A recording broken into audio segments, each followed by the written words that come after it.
Uma das perguntas mais comuns que eu escuto aqui no consultório dos meus pacientes que estão sentindo dor. Para essa dor aqui, eu faço gelo ou faço calor? Aqui nesse módulo eu vou ensinar para vocês quando a gente faz cada uma dessas estratégias, por que a gente faz cada uma dessas estratégias e como a gente faz cada uma dessas estratégias. Quando a gente pensa no gelo, a gente pensa num agente que é capaz de controlar o processo inflamatório.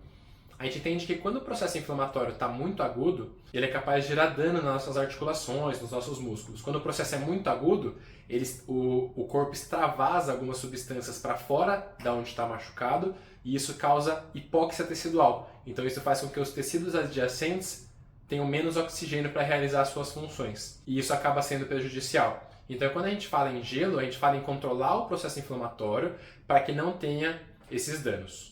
A outra questão do gelo é que o gelo é um potente analgésico, ou seja, ele ajuda muito a diminuir as dores que a gente sente. Por quê? Porque o gelo ele diminui a velocidade de condução dos estímulos nervosos que causam dor. Então, quando a gente está sentindo uma dor em alguma parte do nosso corpo, o nosso corpo está mandando muitos sinais de que essa dor está lá, e quando a gente faz o gelo, a gente diminui a velocidade de condução desses estímulos. E aí, portanto, a gente fica com menos dor. Então a gente vai pensar em gelo em inflamação aguda para controlar o processo inflamatório e para diminuir a dor. Como é que a gente faz o gelo? A gente pensa na realização do gelo sempre depois dos estímulos, então sempre quando a dor está mais aguda.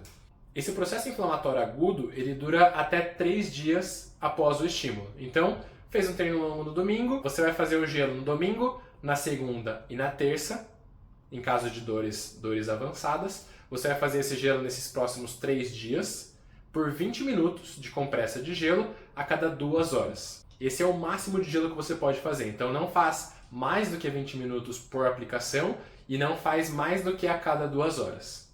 Se possível, é importante que você faça o gelo com uma leve compressão. Então a gente faz, por exemplo, a bolsa de gelo, pega uma toalha de banho, dá um pequeno nó para comprimir a região, isso ajuda na drenagem da inflamação.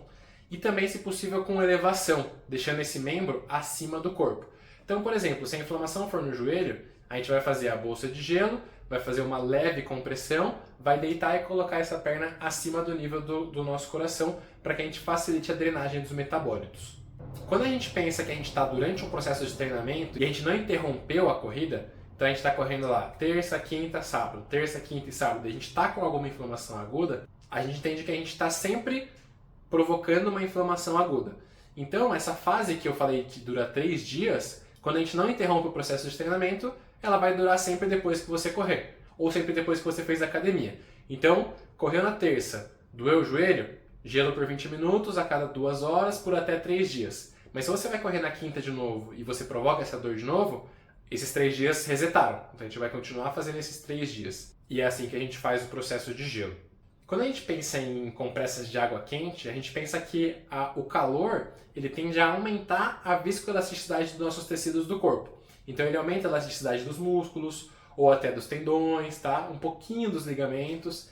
Então aquelas dores relacionadas à rigidez e a corpo frio, elas melhoram com a compressa de água quente. Então em situações de inflamações mais crônicas, por exemplo, dor lombar acumulada da postura sentada de trabalho, né? Aí a tensão muscular ela vai fazer com que a nossa musculatura fique muito rígida e a gente faz a água quente para aumentar a elasticidade desse tecido e aliviar a dor, né? Dores em trapézio pós-corrida, não exatamente pós-corrida, mas passou 2, 3 dias após a corrida e ainda está com essa tensão de trapézio, a bolsa de água quente ela ajuda a aumentar a viscoelasticidade, ajuda a diminuir as dores. A bolsa de água quente a gente também faz por 20 minutos e a gente faz ela mais controlada por sintomas. Então ela não tem uma limitação, você não precisa fazer necessariamente a cada 2 horas, mas você faz na ideia de aliviar sintomas. Então fez a bolsa de água quente, passou um tempo, a dor voltou, pode fazer a bolsa de água quente de novo. Muito cuidado para não se queimar, então controlar a temperatura exata para você não queimar a pele, mas fazer enquanto ela te traz benefícios.